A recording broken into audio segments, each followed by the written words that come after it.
in a different country used to be a dream of mine. My husband got stationed over here last year, and it's coming to a close. Living in a different country, you can experience new travels and temporarily adopt another way of life. Now that it is coming to a close, I ask myself, was it really worth it? We've experienced a lot of headache, heartache, and stress here. We've also had fun times, but the harder times have outweighed those times. There are many differences living in a different country. Germany is more expensive than the United States. The medical needs are pertinent and can be up to 5 hours away. Jobs for spouses are very limited, and housing can take weeks, if not months, to get into. Which brings me to my first point, medical needs. Many people have certain health issues, and the closest American hospital can be up to 5 hours away in Landstuhl, Germany. According to www.goarmy.com, the Landstuhl Regional Medical Center is the largest American hospital outside of the United States and is located in the German state of Rhineland-Pfalz, which is 11 kilometers west of Kaiserslautern and 5 kilometers south of Ramstein Air Base. Landstuhl can be up to 5 hours away from the U.S. Army bases around Germany, making it harder to get to have American people work on you.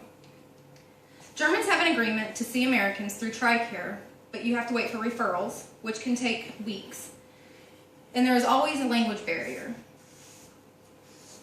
Another aspect of Germany is how expensive it is. Germany has a 19% tax rate on goods and services provided. We also get a cost of living allowance since we do live here.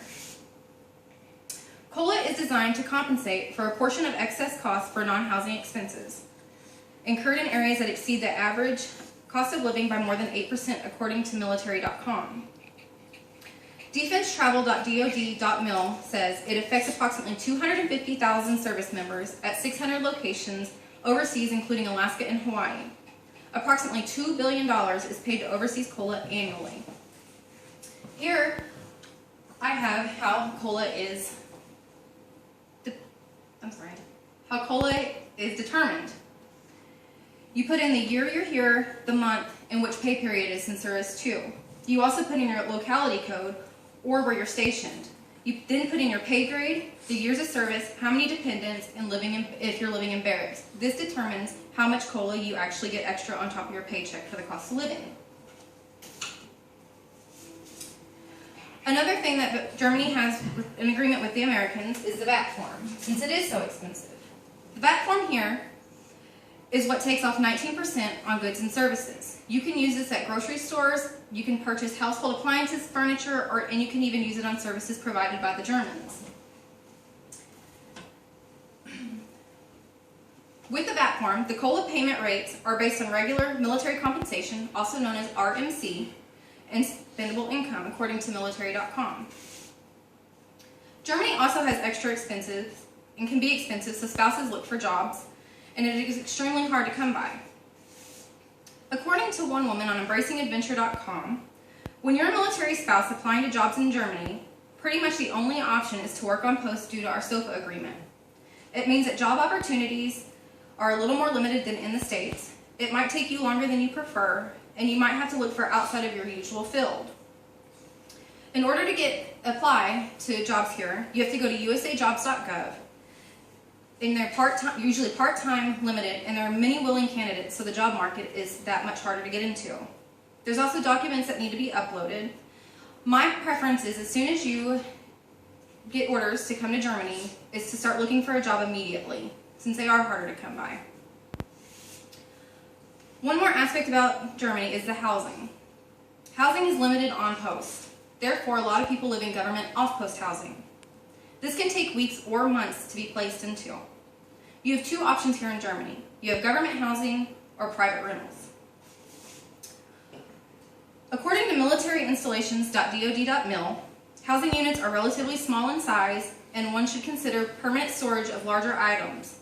All units have storage, a storage cage, and/or enclosed storage room within the building. All family quarters are equipped with stove, refrigerator, dishwasher, and a laundry room with an American washer and dryer. There are no air conditioning units or garbage disposals. You also have two 20 and 110-volt outlets, and also uncovered parking in all apartments. Your second option is to go with a German private rental. But keep in mind, when you decide to live in a private rental, they only have 220 outlets, so therefore you're stuck buying converters or transformers for your appliances that you brought back from back home. There are also smaller houses, so they're spaced out on multiple floors. You have to use oil for heat, and electricity is a set rate each month. Therefore, at the end of the year, you will get a bill or you will get money back. A study I did, 80% of people prefer to live on post instead of private rental. Because of the extra expenses, the paying rent, the electricity, water, and oil, it just seems easier and more plausible to live on post. Germany is an exciting experience, but there are many headaches if the proper steps are not taken to make the transition easier. This place can be extremely hard for families. I have had amazing experiences for traveling here. The medical was a headache, and it can be hours away. The cost of living is higher, and sometimes the paycheck doesn't reflect that. Finding a job for a spouse can be more difficult, and getting housing can take months. The rewards are great, but the heartaches are even greater. The transition is for the strong-willed, powered. It is a wonderful experience, but also trying. Living in Germany is an experience, of course, and if you and your family are well prepared for the transition, then you will have no problems living here.